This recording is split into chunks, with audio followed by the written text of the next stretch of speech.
1944년 4월 21일 주기철 목사 순교로 남긴 독립의 정신. 1944년 4월 21일 경기도 서울에서 한 목사가 순교했습니다. 그의 이름은 주기철. 그는 일제강점기의 신사참배 강요에 맞서 싸운 한국 교회의 영웅이었습니다. 주기철 목사는 단순히 신앙의 자유를 지키기 위해 싸운 것이 아니라 민족의 독립을 위해 기독교 신앙의 원칙을 지키며 싸운 독립운동가였습니다. 신사참배 거부 운동의 대표적인 인물로 그의 삶은 신앙과 독립 정신을 동시에 품고 있었습니다. 그가 남긴 발자취는 오늘날까지도 많은 사람들에게 큰 영향을 미치고 있습니다. 1897년 11월 25일 경상남도 웅천군 읍내면 백일리에서 태어난 주기철은 기독교 가정에서 자라지 않았습니다. 그의 원래 이름은 주기복이었지만 기독교 신앙을 철저히 믿겠다는 다짐으로 기철이라는 이름으로 개명하게 되었습니다. 그는 어린 시절 가난한 가정 환경 속에서도 학문을 갈구하며 성장했습니다. 웅천 개통학교와 오산학교를 거쳐 조선기독대학에 입학했으나 안질 때문에 중퇴하고 고향으로 돌아갔습니다. 그 후 교회 활동에 적극 참여하며 웅천교회의 집사로 활동하게 되었고 이를 통해 기독교 신앙의 길을 확고히 하게 됩니다. 그의 신앙 여정은 1919년 3.1운동에 대한 참여로 이어집니다.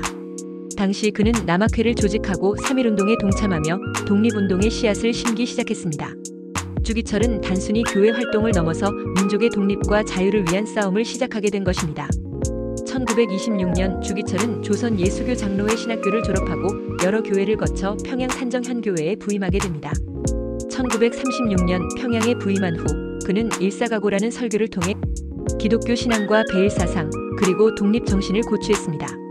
그는 신사참배 강요에 대해 강력하게 반대하며 교인들에게 신사참배는 결코 받아들일 수 없다는 입장을 확립했습니다.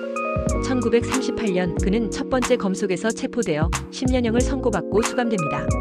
그러나 그가 복역 중에도 신사참배에 대한 신념은 조금도 흔들리지 않았습니다.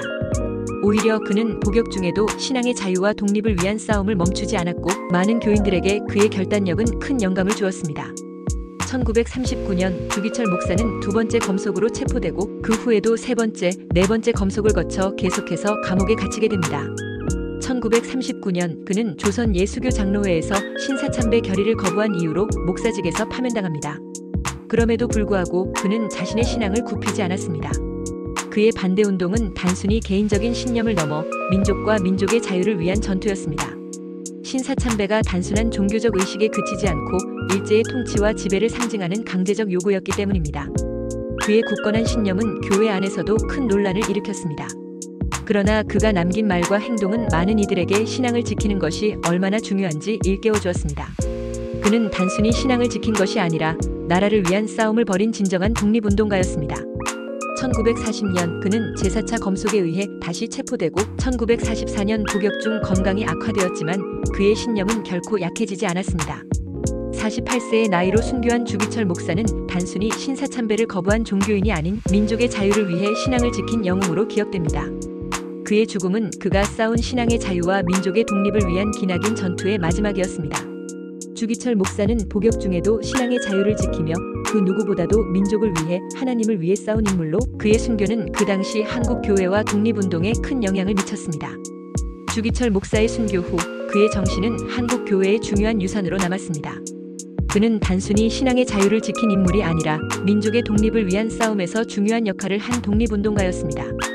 1963년 정부는 그의 공헌을 인정하여 건국 훈장 독립장을 추서했습니다. 그의 신앙과 독립 정신은 한국 교회의 중요한 근간이 되었고 오늘날까지도 많은 사람들이 그의 삶을 통해 큰 영감을 얻고 있습니다. 구독과 좋아요는 영상을 제작하는 데 큰 힘이 됩니다.